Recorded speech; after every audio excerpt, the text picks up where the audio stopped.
Omiljeni radio. Radio Nacional je prvi hrvatski digitalni radio s nacionalnom DAB+ koncesijom, koji je s emitiranjem započeo u kolovozu 2022. godine, a danas je prestao s radom. Uprava je zaposlenike radija o tome obavijestila jučer. Glavna urednica Radio Nacionala Zrinka Vrabec-Mojzeš izvijestila je da su jučer u 11 sati od direktora saznali da ih gase u ponoć i da 12 novinara ostaje bez posla. Povodom gašenja Radio Nacionala ustvrdila je da državi nije u interesu imati nezavisne, profesionalne medije i da joj takvi mediji ne trebaju jer ne žele da se javnost uznemiruje lošim pričama o onome što radi vlada, nego žele feel good radije.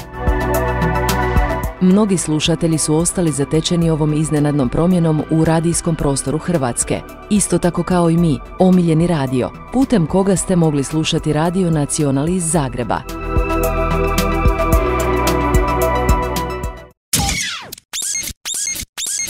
Omiljeni radio.